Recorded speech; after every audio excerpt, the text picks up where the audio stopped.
vous saluer dans le précieux nom de Jésus-Christ. Votre serviteur, le pasteur Bienvenu Massia, je suis venu vous donner un message, au fait, sonner de la trompette, parce que nous sommes au temps de la fin et que Jésus-Christ nous a donné des signes avant son avènement. Tous ces signes sont accomplis et nous voulons sonner la trompette pour dire aux frères et sœurs en Christ, pour dire aux chrétiens que nous sommes, aux pasteurs, évangélistes, prophètes, docteurs et apôtres, nous voulons leur dire, c'est le moment de nous préparer pour aller en enlèvement. Le Seigneur Jésus-Christ, dans la parole, il a dit ceci. Matthieu chapitre 7, versets 13 à 14. Il a dit, il y a deux chemins. Il y a le chemin de la perdition et il y a aussi le chemin de la vie. Et lui-même a dit, quand il était encore sur la terre des hommes, il a dit, beaucoup de gens empruntent le chemin de la perdition. Et il y a trop peu de gens qui empruntent le chemin de la vie. Mais nous sommes venus aujourd'hui, pourquoi? Parce que nous avons remarqué, après avoir étudié la Bible, que beaucoup de chrétiens que nous sommes aujourd'hui, la majorité d'entre nous, ne se préparent pas pour aller en enlèvement. Et nous craignons quoi? Nous craignons que le jour de l'enlèvement, il y ait la majorité même de chrétiens qui n'auront pas part à l'enlèvement. C'est pourquoi nous sommes venus sonner de la trompette, réveiller ceux qui dorment, pour comprendre que l'enlèvement, on se prépare pour y aller. On n'est pas juste assis dans son église, en train de chanter, danser, et dire que quand Jésus reviendra, il nous prendra et nous irons là où il est. Non. La Bible dit, nous devons nous préparer. Mais beaucoup de chrétiens ne se préparent pas. Beaucoup de pasteurs ne préparent pas leurs fidèles à l'enlèvement. Ils dansent, ils chantent dans les églises, ils font autre chose. Mais qu'est-ce que la Bible dit? Très peu de gens iront. Bien-aimés, écoutez. Moi, je veux te dire une chose. Le Seigneur Jésus, quand il est venu sur la terre, son message c'était « Repentez-vous, car le royaume est proche ». Avant même qu'il ne vienne sur la terre, Jean-Baptiste a commencé. Il a prêché quoi? « Repentez-vous, car le royaume est proche ». Après la mort de Jean-Baptiste, après la mort de Jésus, les apôtres sont venus, ils ont prêché « Repentez-vous, car le royaume est proche ». Mais pourquoi beaucoup de chrétiens aujourd'hui n'iront pas le jour de l'enlèvement? Parce que les gens n'aiment plus le message de la repentance. C'est un message, le message le moins écouté des chrétiens, la repentance. La sanctification, la crainte de Dieu. On ne parle plus de ça. Mais lorsque vous parlez de la prospérité, vous parlez des choses terrestres, vous verrez les chrétiens soulever leurs chaises.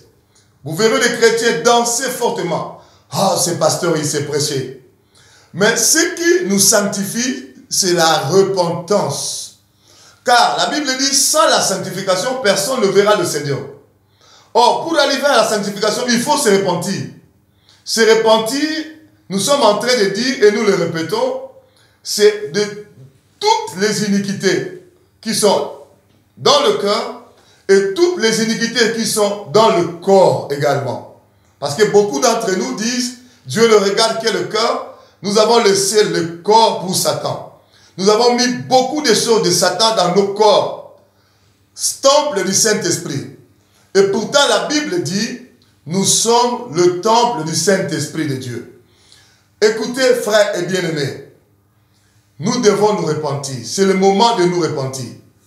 Si vous lisez la parole de Dieu, dans le livre de Luc chapitre 16, on nous donne la parabole de riches et de pauvres Lazare. Ils étaient tous deux vivants sur la terre. Un moment est venu, ils sont tous deux morts. Et Lazare s'est retrouvé dans le sein d'Abraham. Le riche s'est retrouvé dans le séjour des morts, en train de brûler. Mais Lazare était dans la joie.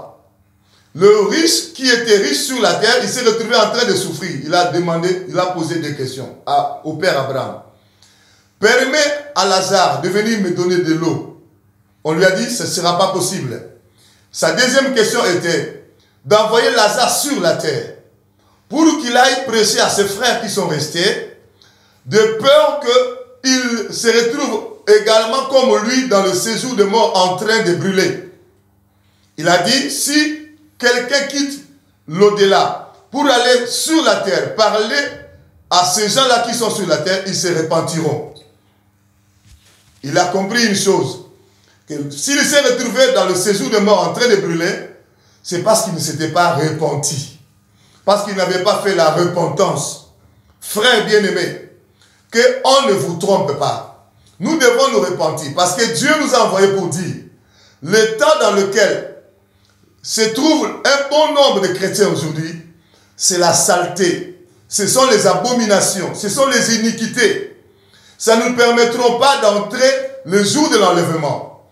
Nous devons nous débarrasser de toutes ces choses. Nous devons nous repentir sincèrement. Nous devons nous repentir profondément. Nous devons nous repentir totalement pour que nous soyons lavés de nos péchés. C'est ça. Regardez un peu la Bible. Suivez un peu dans la parole. Jean-Baptiste est venu avec la repentance, il a été tué. Jésus-Christ est venu prêchant la repentance, on l'a crucifié. Les apôtres ont commencé avec la repentance, on a tué Jacques. Et on a emprisonné un certain nombre des apôtres. Les premiers chrétiens ont commencé avec la repentance, Étienne était tabassé à mort, lapidé jusqu'à la mort. Frères bien-aimés, jusqu'aujourd'hui, le message le plus haï des chrétiens. C'est pourquoi je me permets de dire, beaucoup de chrétiens risquent ces jours-là de ne pas avoir part à l'enlèvement. C'est pourquoi nous sommes venus nous dire de nous repentir. Pasteurs, évangélistes, prophètes, nous voulons prêcher le miracle, c'est bien. Nous voulons prêcher la délivrance, c'est bien. Nous voulons prêcher le réunion prophétique, c'est bien. Considérons la valeur qu'a la repentance pour le salut des âmes. La repentance pour qu'ils soient convertis. Parce qu'il y a des chrétiens qui viennent à l'église qui ne sont même pas convertis. Ils sont venus à l'église parce qu'on lui a dit, viens dans notre église. Il ne s'est jamais repenti pour se convertir. Il est un païen, un chrétien païen. Un chrétien non sauvé. Il ne s'est pas repenti, il n'est pas converti. Il chante, il danse, il prêche même à l'église. Repentons-nous car le royaume est proche. Lorsque quelqu'un se repent, il emprunte maintenant le couloir du royaume. Repentez-vous car le royaume est proche. Nous devons arrêter de vivre dans le péché. Nous devons arrêter de vivre dans les iniquités. Nous devons arrêter de vivre dans les abominations. Parce que rien de souillé, ni d'impur entrera dans le ciel. Rien de souillé. La Bible dit, rien de souillé y entrera. Il n'y a que les gens qui sont écrits dans le livre de vie de l'agneau. C'est la repentance qui donne à ton nom le droit d'être écrit dans le livre de vie de l'agneau. C'est la repentance qui permet au sang de Jésus de laver ta vie, de laver tous tes péchés. Il y a des gens qui prient avec leurs péchés non lavés. Il y a des gens qui prient avec leurs péchés non pardonnés parce qu'ils ne se sont jamais repentis. Il y a encore des gens qui se sont repentis, mais il ne s'est pas repenti profondément. Il a dit, Dieu ne regarde que le corps, mais il a laissé tout ce qu'il y a en dehors de lui, de Satan. Il y a des chrétiens qui viennent avec des tatouages à l'église.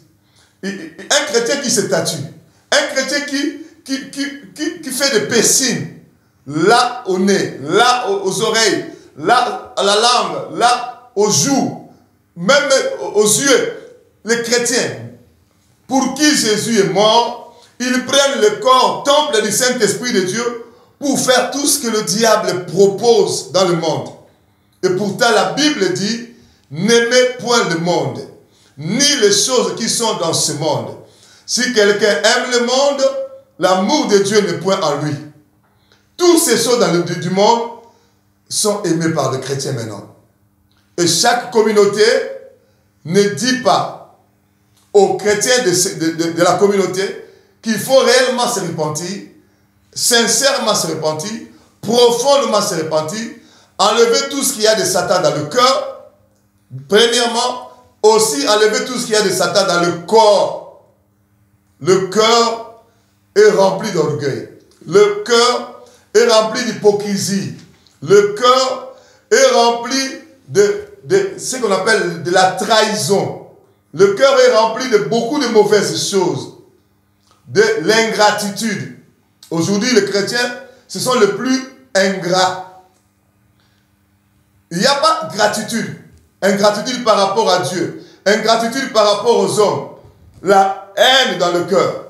Nous devons nous repentir de toutes ces choses. Le mensonge. Nous devons nous repentir de l'hypocrisie. Nous devons nous repentir de meurtre. Nous devons nous repentir des manques de pardon. Le cœur des chrétiens aujourd'hui, la majorité des chrétiens, sont trop sales. Dieu veut qu'une repentance profonde, une repentance sincère soit entreprise pour que nous puissions être lavés par le sang de Jésus. Le cœur de chrétiens, des pasteurs, des évangélistes, des prophètes, des docteurs, des apôtres, ont besoin de repentance. Repentance sincère, repentance profonde. Bien-aimés, écoutez. Non seulement le cœur, mais également le corps. Moi, je suis en train de dire aux gens, tout ce que nous sommes en train de mettre dans nos corps, surtout les frères et sœurs en Christ.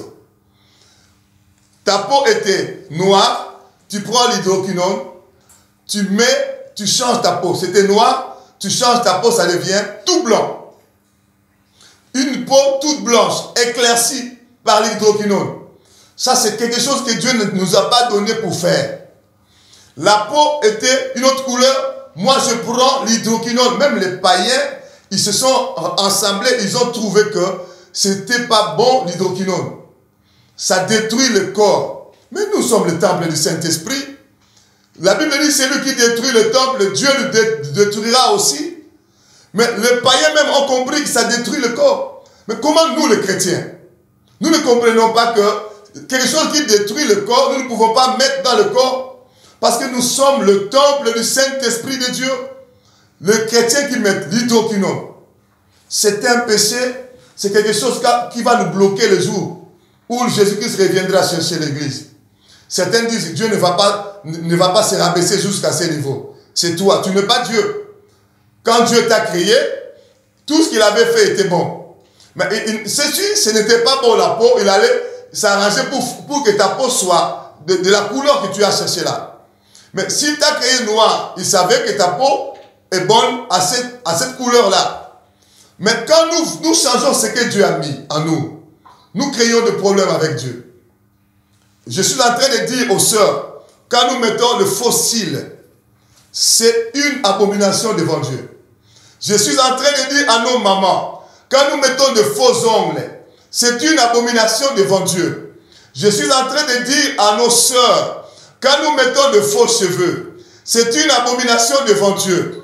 Je suis en train de dire à nos sœurs, quand nous mettons des tatouages partout dans le corps, c'est une abomination devant Dieu. Je suis en train de dire, la Bible dit, une femme ne peut pas séparer de l'or ni de perles. 1 Timothée chapitre 2, verset 9, nous dit que la femme ne sépare ni de l'or ni de perles. 1 Pierre chapitre 3, verset 1 à 5, la Bible dit la femme ne peut pas arriver à mettre de l'or ni de perles. Certaines personnes ont dit, on a parlé à ces femmes-là, de cette époque-là, ce n'est pas une chose qu'on a dit à toutes les femmes. Ça, c'est ce qu'on nous a dit par les théologiens. Ce n'est pas ce que Jésus attend. Jésus attend à ce que la femme chrétienne, rachetée par son sang, lavée par le sang de Jésus, écrit dans le livre de vie pour aller au ciel, ne puisse pas se séparer de toutes ces choses. Nous avons longtemps prêché la parole, négligeant cet aspect des choses, croyant que c'était bon. Maintenant, nous comprenons que ce que Jésus attend de nous, ce n'est pas ce que nous avons dit aux gens. Moi-même, je suis en train de me repentir par rapport à ça. Pourquoi j'ai dit aux gens de le faire? Je me repens moi-même.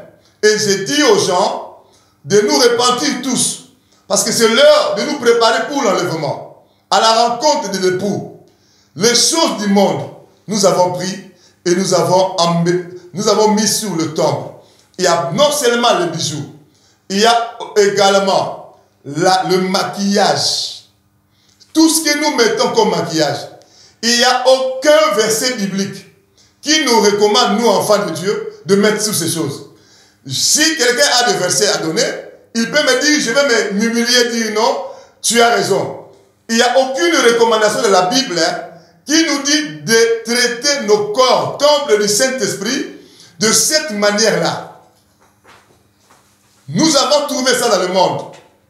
Les stars de cinéma, les stars de modèles ont fait et nous avons copié pour mettre dans le corps temple du Saint-Esprit. Et pourtant, la Bible dit quoi? Nous sommes le membre du corps de Christ. Jésus est la tête et nous sommes ses membres. Mais est-ce que nous comprenons que quelque chose que le diable a fait faire aux stars et que nous prenons pour mettre dans le corps de Christ, c'est une abomination? Que Dieu nous aide à comprendre toutes ces choses.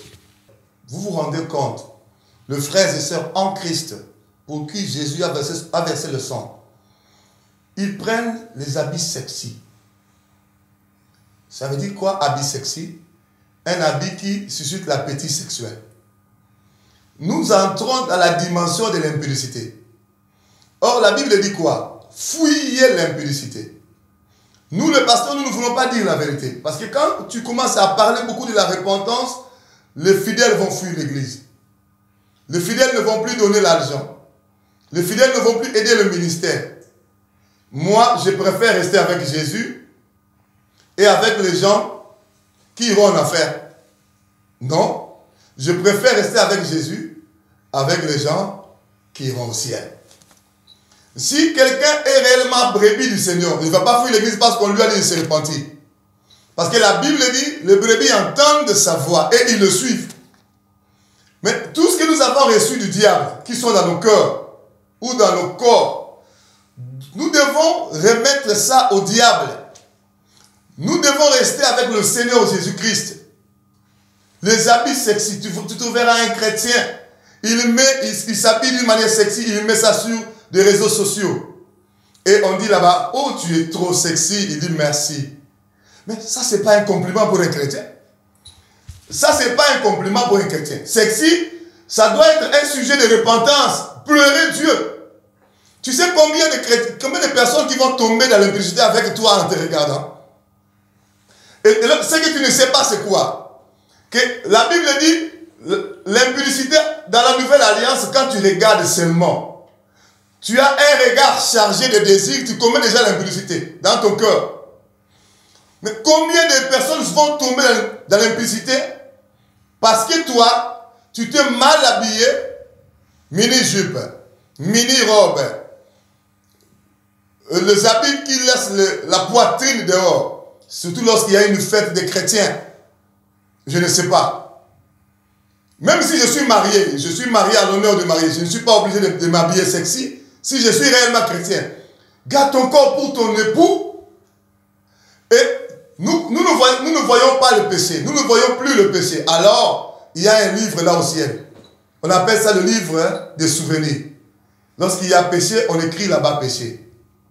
Il y a des gens qui iront en enfer parce qu'ils sont tombés dans l'impudicité en te voyant habillés d'une manière sexy.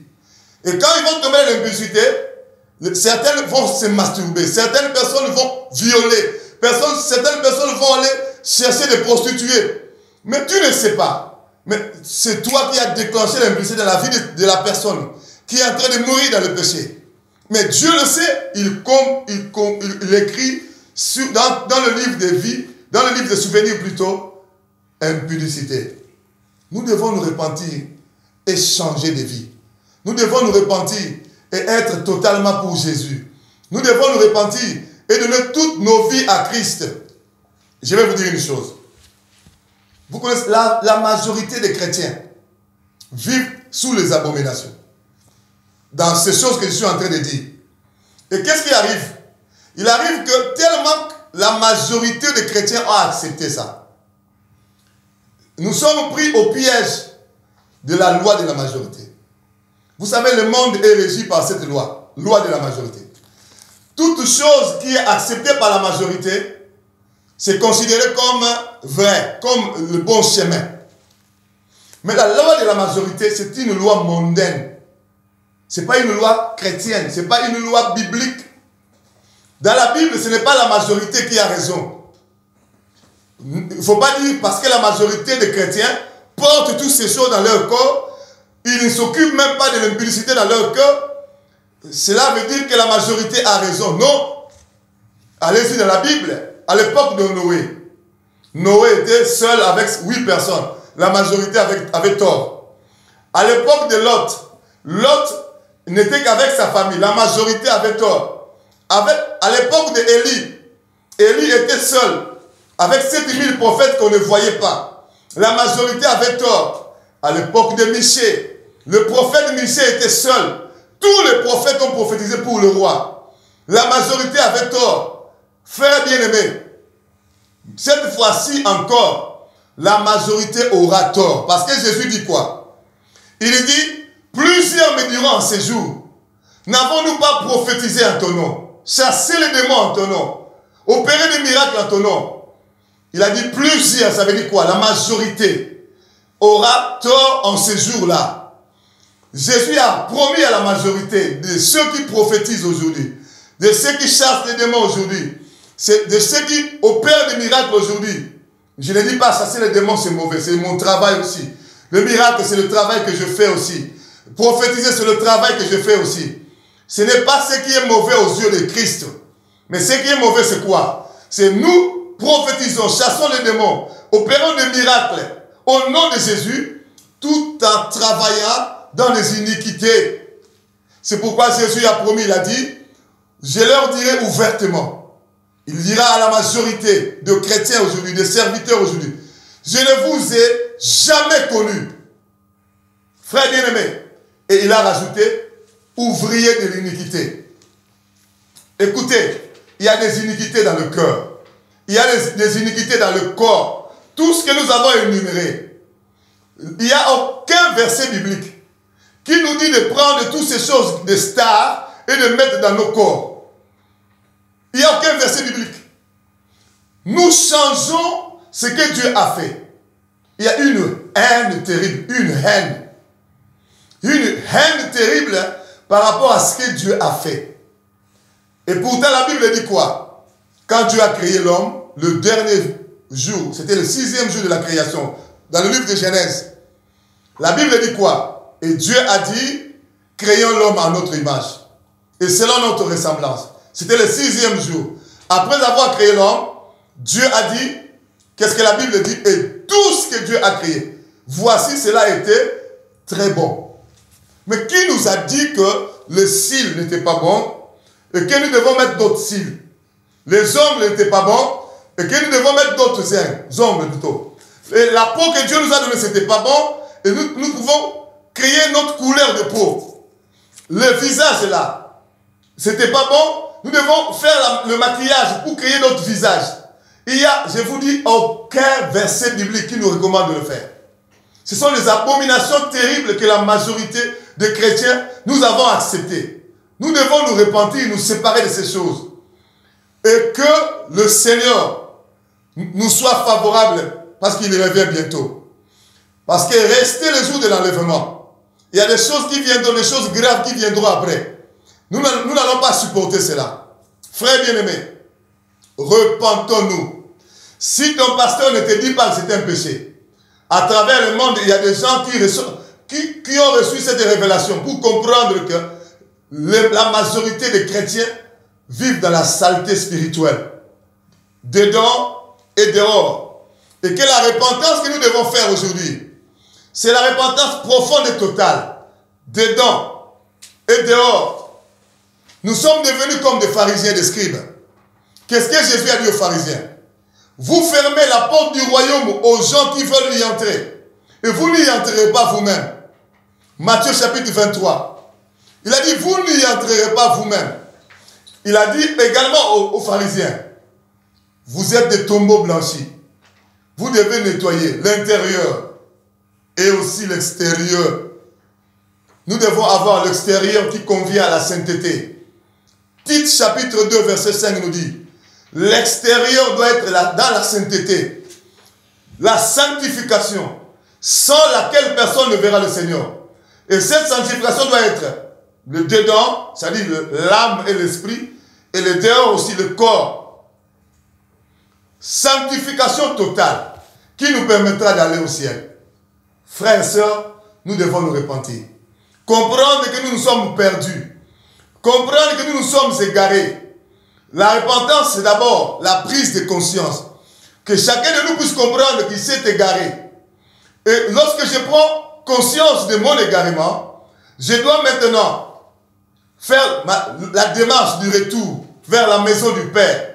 Comme ce fils prodigue qui a dit, j'ai péché contre le ciel et contre mon Père. Il ne s'est pas arrêté seulement à la prise de conscience. Mais il a aussi dit, il faut que je rentre vers mon Père. Et je lui dirai, je ne suis même pas digne d'être appelé ton fils. Traite-moi comme un des mercenaires. Il a dit, je rentrerai vers mon Père. Et il a pris la décision de regretter son péché, de confesser son péché. Tout cela, ce sont des processus. C'est le processus plutôt de la repentance. Je reconnais et je regrette mon péché. Pourquoi j'ai abandonné la voie du Seigneur? Pourquoi j'ai abandonné la voie de Dieu?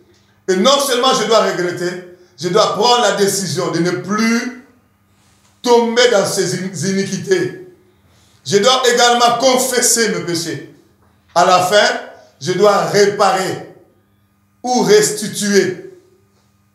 Si j'ai volé, je dois restituer ce que j'ai volé. Je ne peux pas dire seulement je me répands parce que j'ai volé. J'ai des cassettes, les livres, j'ai des assiettes, des casseroles, je ne sais quoi de quelqu'un que j'ai volé. Je dois restituer à la personne. Si la personne n'est plus trouvable, je donne ça à mon pasteur.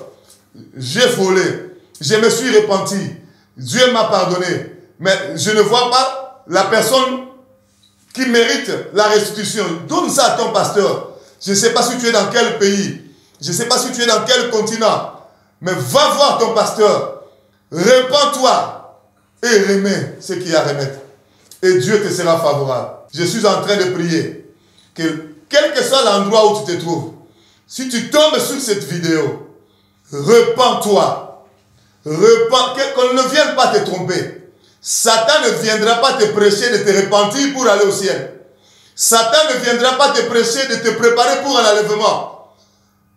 Repentons-nous, car le royaume est proche. Soyez bénis. Je suis en train de prier maintenant pour toute personne qui va écouter ce message. Pasteur, évangéliste, prophète, docteur, je ne suis pas supérieur à vous, mais je suis simplement venu vous dire, l'heure est venue pour que nos robes soient lavées par la repentance et que nous entrons dans la sanctification, sans laquelle nous ne verrons pas le Seigneur. Tendre Père, je prie au nom de Jésus. Toute personne qui va m'écouter, que son cœur soit arraché de la mondanité, au nom puissant de Jésus, et que l'esprit de la repentance touche mon frère, touche ma soeur, et que nous puissions nous préparer, car le Seigneur revient bientôt. Que le sang de Jésus nous purifie par la suite, et que nous soyons prêts pour l'enlèvement. Que le Seigneur bénisse toute personne qui va écouter, au nom de Jésus-Christ Nazareth. Amen. Soyez bénis.